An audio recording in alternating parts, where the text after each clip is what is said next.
Welcome back to Bonds in a Blink, our monthly summary on fixed income markets. Let's focus on four charts. The first one shows how expectations have changed in US interest rates. Earlier this year, both the market and the Federal Reserve were still looking towards lower rates in 2026. That has changed. First, we had the war in Iran, then a set of strong data. All those convinced the Fed to turn more hawkish. Interestingly, the new chair, Kevin Warsh, has been unable to change this conviction, and investors are now assigning a real probability to a rate hike, possibly as early as October. Many expected a softer tone under the new leadership. Instead, his first message has been more focused on inflation discipline. For US fixed income investors, that creates a more difficult setup. Visibility is low, policy guidance absent, and the balance of risks has moved toward the higher yields and lower bond prices.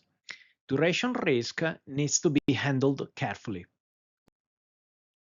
In Europe, the situation is different and probably more constructive for fixed income investors.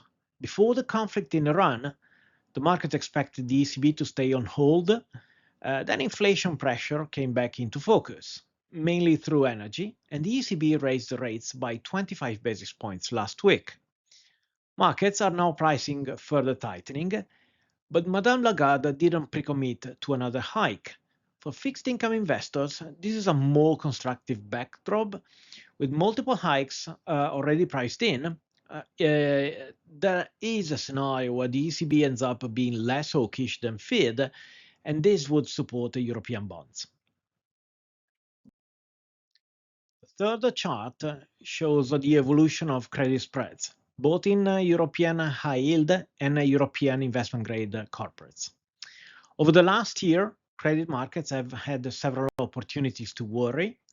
First, we had concerns about weaker companies, what Jamie Dimon called the cockroaches.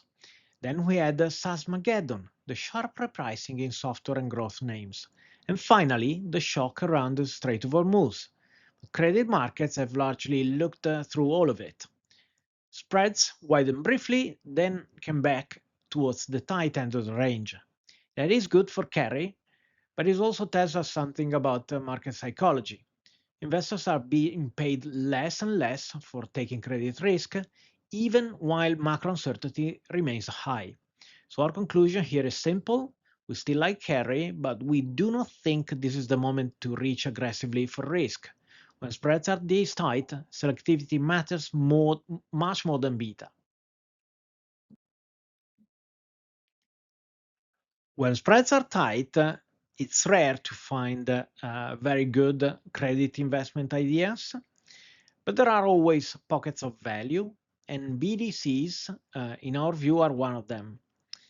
Business development companies are US-based investment companies, mainly investing in private debt. They also issued corporate bonds, which are the target for our investments. Many of these BDCs are listed, which means their share price can move quickly when sentiment turns. And sentiment has turned, prices have fallen sharply, while spreads have widened. In our view, the market is now pricing in too much default risk for the corporate bonds in this sector. This is why BDCs remain one of our preferred long positions. Bonds in this sector are typically BBB rated.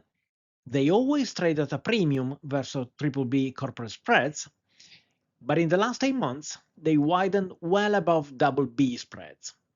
That gap is exactly the type of relative value we are looking for in today's market.